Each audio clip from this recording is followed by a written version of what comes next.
دیکھیے اس اجتماعی دعا کو جو نماز کے بعد ہوتی ہے، اگر کوئی شخص نماز کا حصہ سمجھتا ہے تو یہ غلط ہے۔ اگر کوئی اپنی ضرورت سمجھتا ہے اور وہ سمجھتا ہے کہ مجھے ضرورت ہے، اللہ سے میں مانگ رہا ہوں، تو اسے مانگنا چاہیے۔ مولانا اسماعیل سلفی رحمۃ اللہ علیہ وہ اکثر فرضوں کے بعد دعا مانگتے تھے۔ مولانا اسماعیل سلفی اکثر فرضوں کے بعد دعا مانگتے تھے۔ کسی اہل حدیث نے ان سے جا کر کے کہا کہ حضرت آپ فرضوں کے بعد دعا مانگتے ہیں اور باقی اہل حدیث علماء جو ہیں وہ اس سے منع کرتے ہیں، تو اب ہم کیا کریں، آپ کی بات مانیں یا ان کی بات مانیں؟ تو انہوں نے مسکراتے ہوئے کہا اس اہل حدیث لڑکے سے کہ بیٹا، ہو سکتا ہے ان کی ساری ضرورتیں پوری ہو گئی ہوں، میری تو ابھی بہت ساری ضرورتیں باقی ہیں۔ تو آدمی ضرورتاً اگر مانگتا ہے، اللہ سے مانگ رہا ہے نا، ضرورتاً مانگتا ہے تو اس میں کوئی قباحت نہیں۔ اور میں اکثر اس سوال کے جواب میں یہ بات ضرور بتاتا ہوں، کئی سال پرانی بات ہے، کراچی کے اندر مفتی صدیق صاحب تھے، وہ فوت ہوئے، اس کا جنازہ پڑھا گیا۔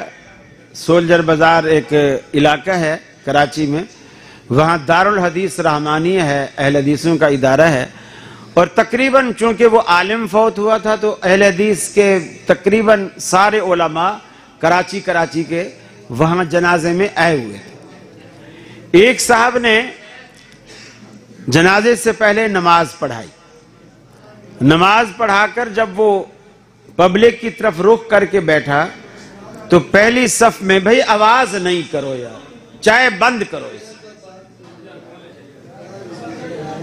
ایسا لگ رہا ہے گوجرانوالے والوں نے کبھی چائے پی نہیں زندگی بھر، پہلے ابھی پی رہے ہیں پہلی بار، مل جائے گی چائے، کام کا پریشان ہے۔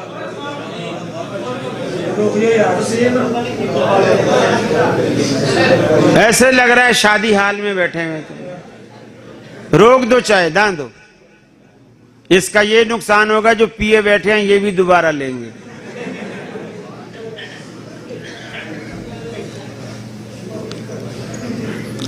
تو پہلی صف میں ایک بزرگ بیٹھے تھے، جب امام صاحب نماز کا سلام پھیر کر مقتدیوں کی طرف رخ کر کے بیٹھے تو اس بزرگ نے کہا، امام صاحب میں بیمار ہوں، میرا کل آپریشن ہے، آپ میرے لیے دعا کریں۔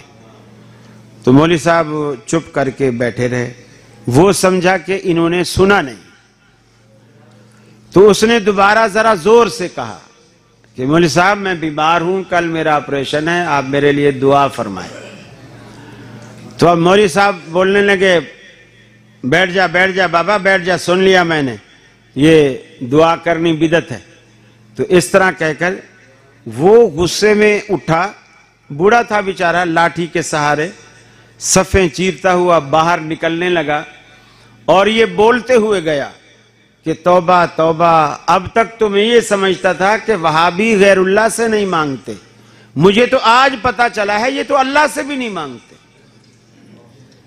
تو کتنا غلط میسج گیا ہماری طرف سے، اور میں نہیں سمجھتا کہ وہ بندہ پھر کبھی اہل حدیثوں کی مسجد میں گھسا ہو۔ تو آپ اس طرح دین کا مذاق نہ اڑائیں اور اس طرح سختی نہ کریں۔ اللہ کے رسول سے جب بھی